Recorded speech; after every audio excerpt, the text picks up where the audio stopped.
Hello everybody, it's Star here, and today I'm going to be doing a spoiler-free review on Star Wars Resistance, the entire series. It's an animated series that aired first on the Disney Channel, and this is the third animated series that we get in canon for Star Wars. This one takes place starting before the events of The Force Awakens, and the series actually goes into the events between The Force Awakens and The Last Jedi. So this show is all about this character named Kazuda Xiono, and he gets recruited by the Resistance to go to this planet called Castellon, where there is a refueling station called the Colossus, and on there he is going to spy on supposed activity of the First Order, because at this point in this series, the First Order is not at full power, so it's sort of like a little bit of a Cold War between the New Republic and the First Order. And that is really the gist of this series. Once Kazuto gets to the Colossus, he finds out about all the people living there, and there's very much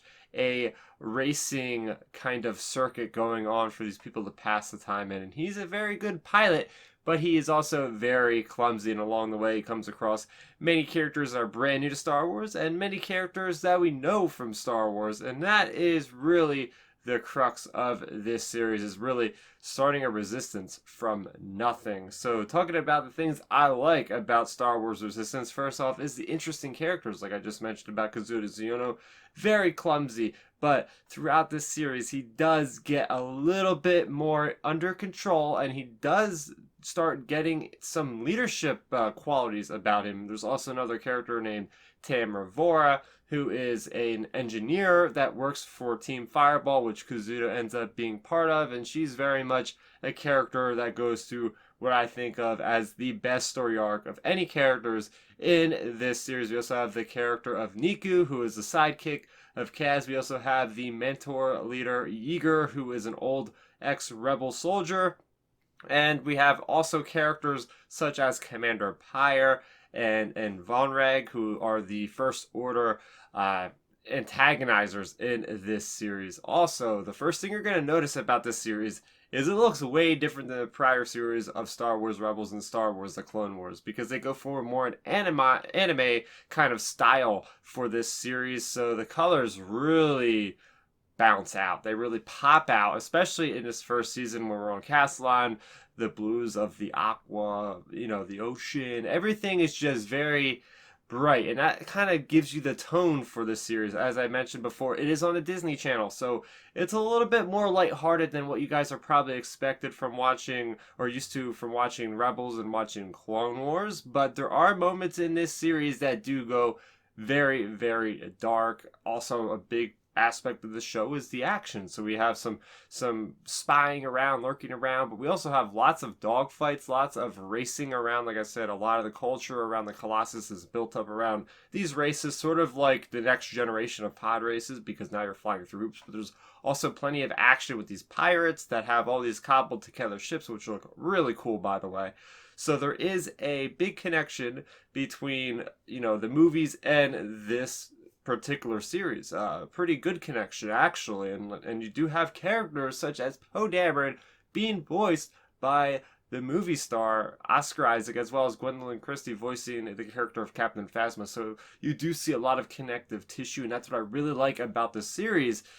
Is just showing the First Order about where they are before the events of The Force Awakens, what people think of them before The Force Awakens, and then lying their roots deep into the cultures and getting this kind of foothold on these places by doing lots of deals and lots of negotiations that are in their favor, and they really are like the sly fox. So there are plenty of negatives that I will mention for Star Wars Resistance. First off, as I mentioned, again, this is for the younger audience. I mean, it's an all ages thing because that's what Star Wars is, right?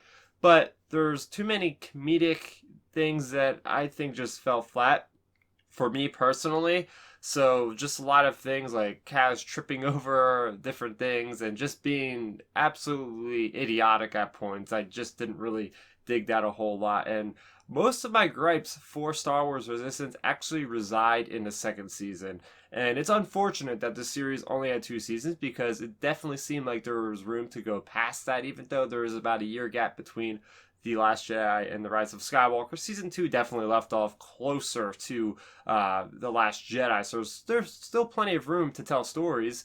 And I feel like in season 2, especially with them maybe knowing that that was the end, I think there was too many episodes that didn't really play into the larger story of anything and didn't really amount to anything by the end of the series, that I think could have been replaced maybe with episodes that were a little bit more heavy, a little bit more impactful for the overall story arc and overall development of such characters. I feel like by the end of the series, there was a lot of things that were kind of left in the open, unfortunately. That's not to say that there wasn't a through line through season 2, because there definitely was a big conflict and the conflict resolved, but there was lots of other things I think it could have used to tie up some of the looser ends. In the overall scope of the show, I'm not really sure what the overall scope of this show, like what would you say the mission statement is. I guess you could say it's family, it's people rising up together, the typical Star Wars themes. But with that being said, I'm going to give Star Wars Resistance, the series, a score of a 7.5 out of 10.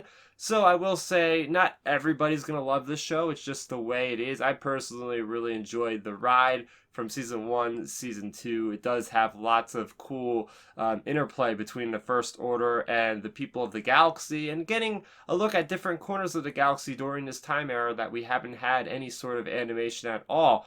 But I do think that people might say this is kind of a waste of a series, and it isn't entirely. I do think there's lots of important aspects. You're not going to get as heavy of impact as you would out of the Clone Wars or out of Star Wars Rebels, because those series really delve into the Skywalker Saga with really big changes, whereas Star Wars Resistance is a lot more small scale, so it might not be to everybody's liking to see that, oh yeah, this is not going to play a huge factor in the overall arc of Star Wars, but that's okay, because we don't need to have that for every single Star Wars story. So did you guys watch Star Wars Resistance? Let's talk about it in the comment section down below. If you're new to the channel and you plan on watching Star Wars Resistance, I have an episode review for every single episode on the channel right now, so make sure if you go ahead and watch it, you can do something where you can watch an episode review. I don't know, that might be kind of cool. But I do talk about other things besides Resistance. I will be talking about Star Wars The Clone Wars Season 7, which is coming out in just a few short weeks. So make sure you subscribe to the channel and do hit that notification bell icon, so that way you'll be notified when those reviews go live. That is going to do it for me, Star Arthur. Thank you so much for watching, and may the Force be with you always. Thanks for checking out the video. Please hit that thumbs up symbol. It helps me know that I'm making content that you guys enjoy. And if you enjoyed this video, I also include 2 videos down below you guys should check out. And please consider subscribing to this channel. It helps support me, and it notifies you guys of when I get new videos up on the channel. You can also contact me on Twitter, Facebook, and Instagram at StarRaptor.